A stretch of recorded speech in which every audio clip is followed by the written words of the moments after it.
Hello and welcome to Interlude. My name is Nadine Pierre, and I will get us started this evening. I spent this last week taking some time for reflection. I must admit that 2020 was a difficult year for many reasons and hit all sides of life, all sides of my life. With the pandemic, the racial injustices, the polarizing politics, it hit professionally, personally, and spiritually. So again, I reflected, asked myself some probing questions. Shh, that's what I do. Don't tell anybody, because we wouldn't want them to think I'm too serious, and we can't have that, right?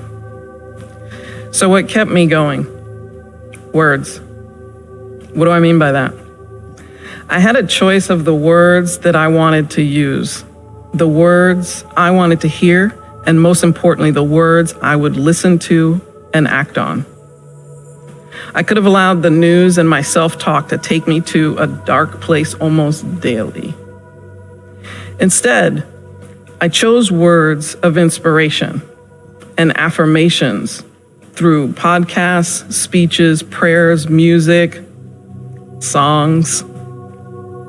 Now, there were times that I started to head down that dark tunnel, but the key was to catch myself quicker and quicker, to remind myself to remember who I truly am, with hope, inspiration, with words.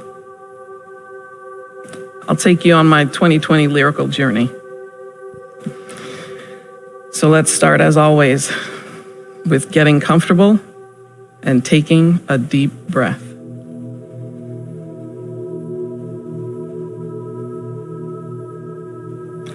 When tears are in your eyes, I will dry them all.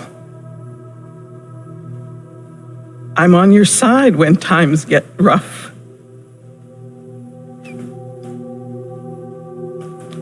Like a bridge over troubled waters, I will ease your mind.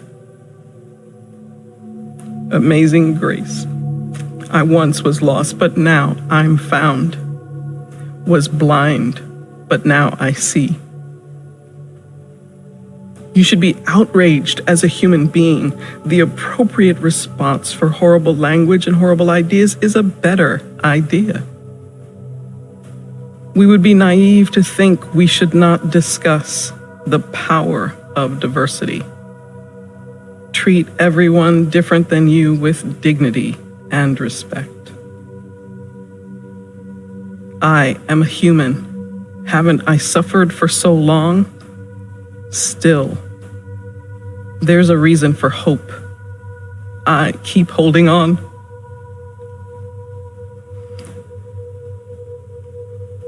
One day, when the glory comes, it will be ours. No one can win the war individually. It takes the wisdom of the elders and the young people's energy. Victory. Glory. It's okay to cry. Don't dim your light for anyone. We're on our way to better days. Better's ahead. Better days are coming. All my sisters and brothers wearing the state of humanity on your shoulders. We are coming together. Love will keep us alive. Stand up for something. You can't just talk the talk, you've got to walk the walk.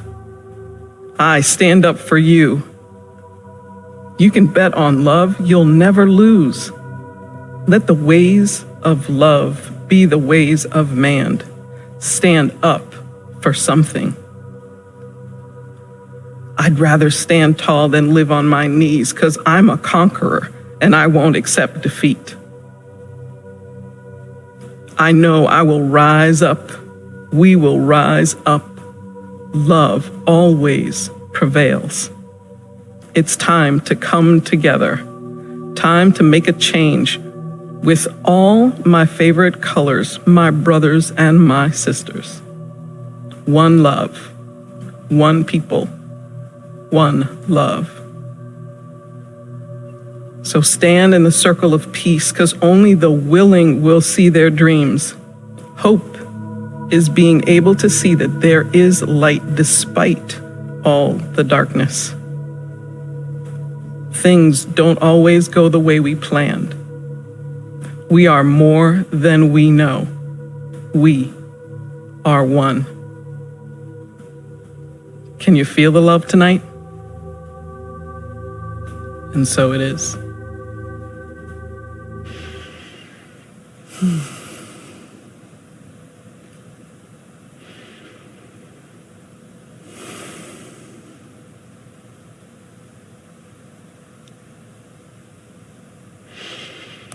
Good evening. Thank you, Nadine. My name is Reverend Nina Clark, and I'm the Associate Minister here at Unity in Lynnwood. Welcome to Interlude, our midweek service, where you can take a midweek breath and recenter in the truth of who you are. The closing lines to Amanda Gorman's poem, The Hill We Climb, that she read at the 2021 presidential inauguration, reads as follows. The new dawn blooms as we free it, for there is always light, if only we are brave enough to see it, if only we are brave enough to be it. The layers of meaning in these simple lines, we could have tea and talk for hours. But tonight, while these words were intended for a nation, I'm going to tease out of them a message for personal spiritual growth. And for me, that works because I firmly believe that our personal spiritual growth is intimately intertwined with our collective growth. I believe that what we do on a personal level has a profound ripple effect on the world around us. Author Charles Eisenstein puts it this way.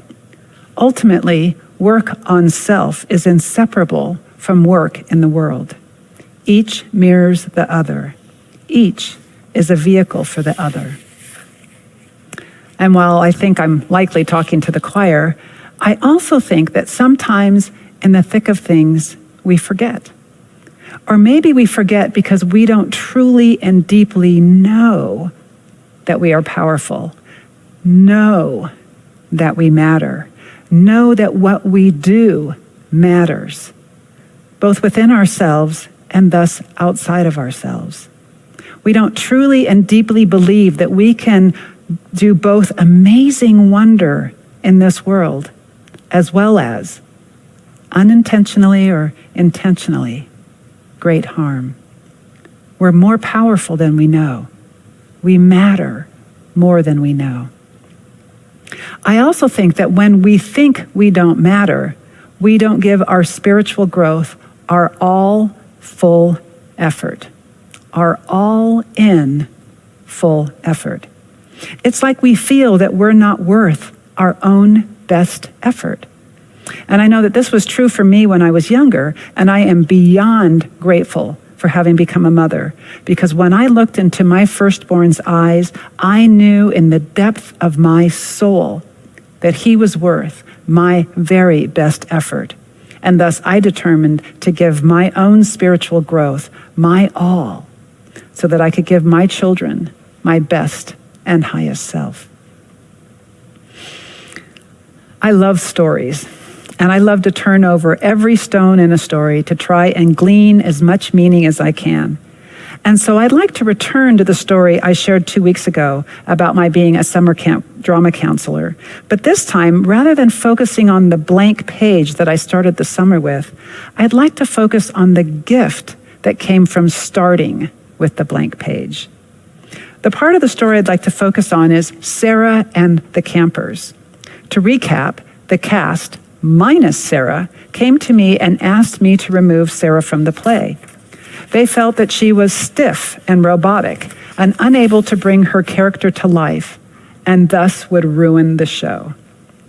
I listened, and when they had run out of words to justify their request, I told them that I couldn't ask Sarah to step down from the play. I explained that we were a team and that their job was not to run Sarah down, but to help her be her best. I asked them to brainstorm strategies with me about how to support her in becoming her best self. And it was a delight to watch them over the following weeks as they gave her encouragement and tips and support, even though Sarah's acting remained stiff and robotic. And then the night of the show, something magical happened. Sarah stepped on the stage and her character was round and full of life, and she blew every one of us away. When the curtain fell, the entire cast showered her with love and praise. Sarah was the star of the show.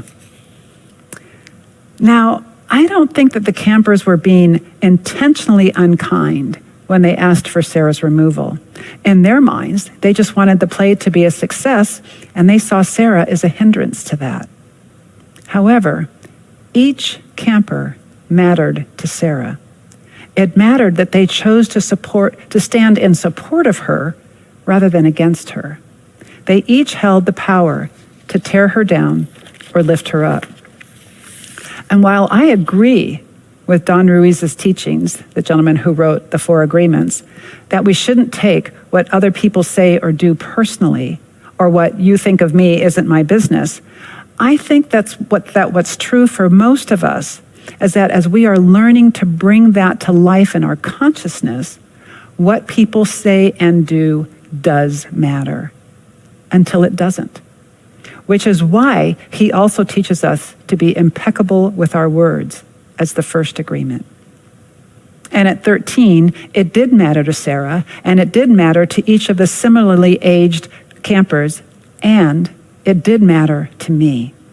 I knew that I held the power to make a difference to each camper and to Sarah.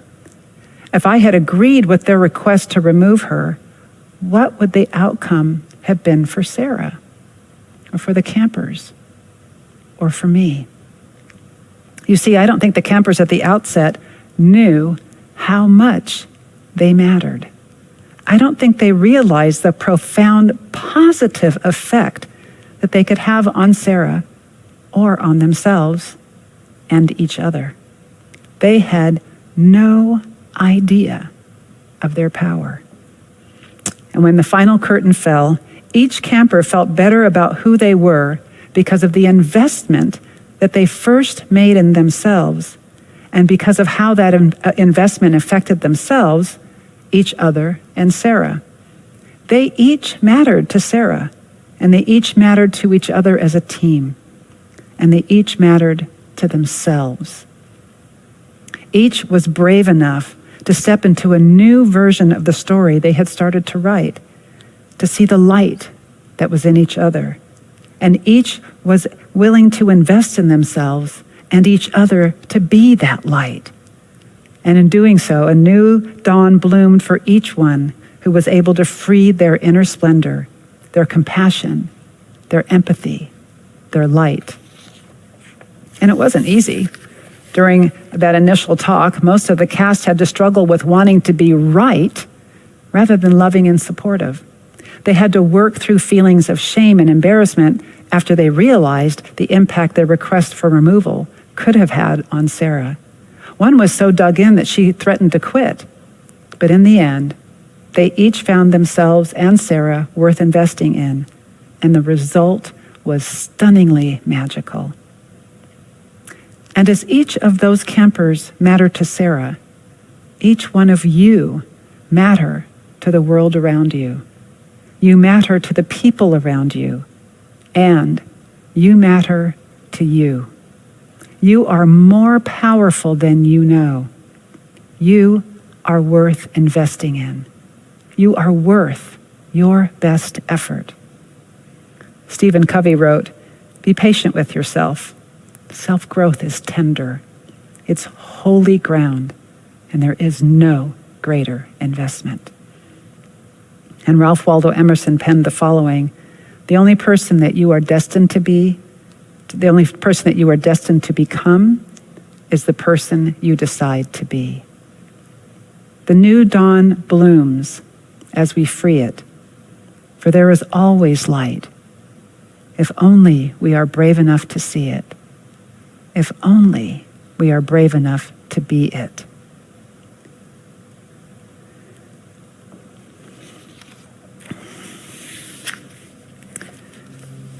So we go into meditation. Will you settle into your chair or recliner, floor or bed, sitting or lying down, and close your eyes. Take a deep, slow, cleansing breath, and as you exhale, allow your body to relax. Bring your attention to your feet and allow yourself to notice any tension or sensations there. As you breathe in, imagine that breath traveling down to your feet. Allow the warmth of your breath to relax your feet. And now bring your attention to your legs and allow yourself to notice any tension or sensations there. And as you breathe in, imagine that breath traveling down to your legs and allow the warmth of your breath to relax your legs.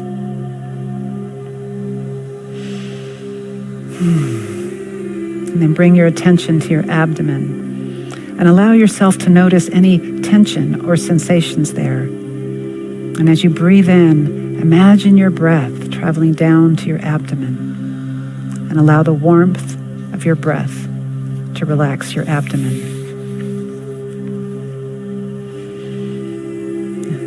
And bring your attention to your chest and allow yourself to notice any tension or sensations there. And as you breathe in, imagine that breath traveling down to your chest and allow the warmth of your breath to relax your chest.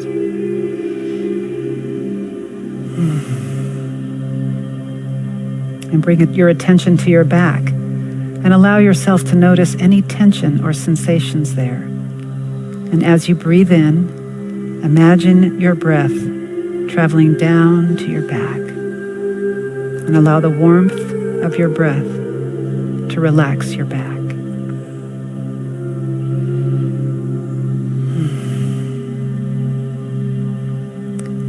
Bring your attention to your neck and allow yourself to notice any tension or sensations there. And as you breathe in, imagine your breath traveling to your neck. Allow the warmth of your breath to relax your neck.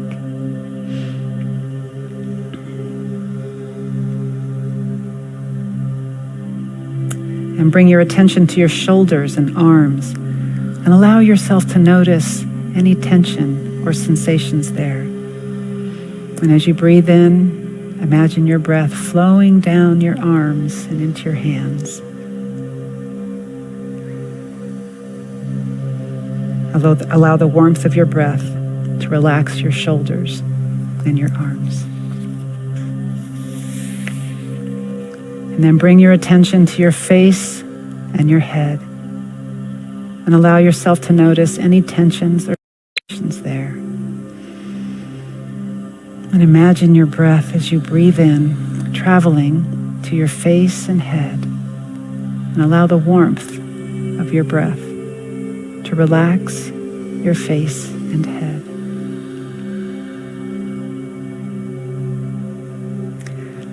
And I invite you now to imagine that you are sitting in a serene meadow next to a small pond.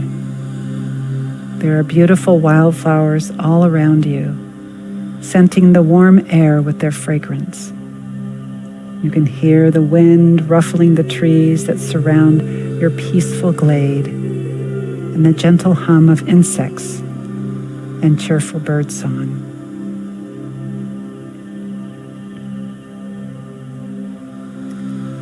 And as you sit enjoying the peacefulness, you become aware of a luminescent being sitting on the other side of the pond.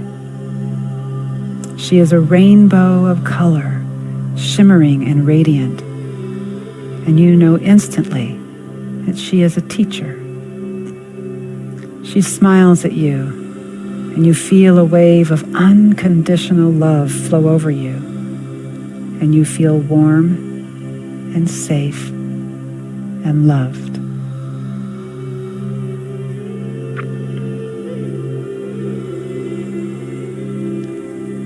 She nods her head, indicating that you should look down. And in doing so, you notice a smooth, rose-colored stone next to you in the grass. You pick it up, and when you do, you feel strong and sure and filled with joy.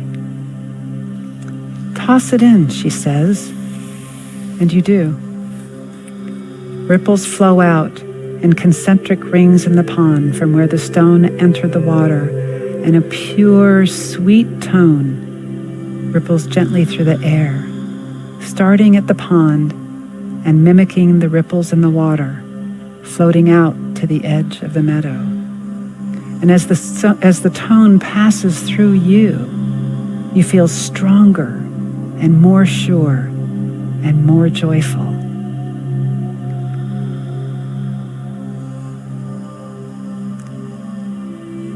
She nods her head again, and looking down, you see a gray stone on the grass. It is rough and jagged. When you pick it up, you feel uncertain, hesitant, doubtful. "Toss it in," she says, and you do. Ripples flow out in concentric rings in the pond from where the stone entered the water, and a jangled, harsh tone ripples through the air, starting at the pond and mimicking the ripples in the water, flowing out to the edges of the meadow. And as the tone passes through you, you feel more uncertain, more hesitant, and more doubtful.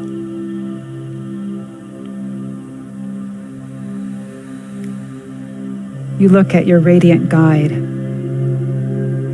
and as your eyes meet, she smiles at you.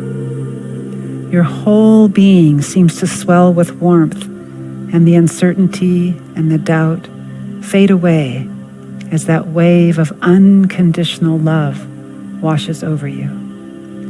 You know without words that she sees you as you truly are, the truth of you as wisdom itself, love itself, light itself.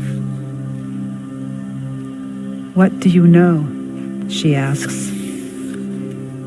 You look down again and see a small pile of stones. They are all different colors and shapes, some smooth as glass, others jagged and sharp. You look at her and smile. "I matter," you say. "I have the power to throw the stone or not, and to choose the stone I throw if I do. And I know that each stone I throw affects me as well as the pond and the meadow and all who might be in range." She smiles at you and nods with the utter confidence of knowing that you knew this all along. She slowly fades until you are alone in the meadow again, filled with a peaceful and profound knowing that you are powerful and that you do matter, and that what you do makes a difference.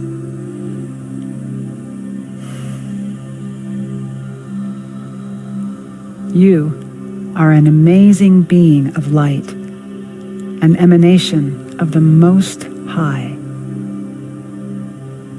The new dawn blooms as we free it, for there is always light. If only we are brave enough to see it. If only we are brave enough to be it. You are brave enough to be it. And so it is.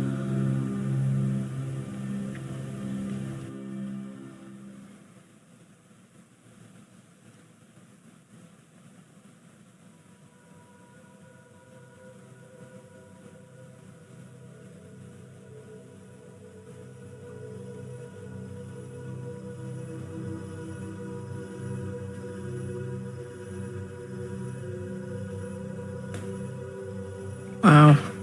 Thank you, Nina. That was so beautiful and relaxing that I almost forgot I had something else to do. If you would like to donate tonight, there are some easy ways to do so. There's text to give. So you can go to our website and click the donate button or mail us a check. And as always, we thank you for your generosity. So now let's close this time together. Breathing deeply, we begin. What you do to me lives on in you. I see trees of green, red roses too. The colors of the rainbow, so pretty in the sky, are also on the faces of the people passing by. I see friends shaking hands, saying, "How do you do?" They're really saying, "I love you." What a wonderful world. I think to myself, what a wonderful world. What you do to me lives on in you. Imagine all the people sharing all the world. A brotherhood of man. You may say I'm a dreamer, but I'm not the only one. And I hope someday you'll join us and the world will be as one. Imagine. And so it is.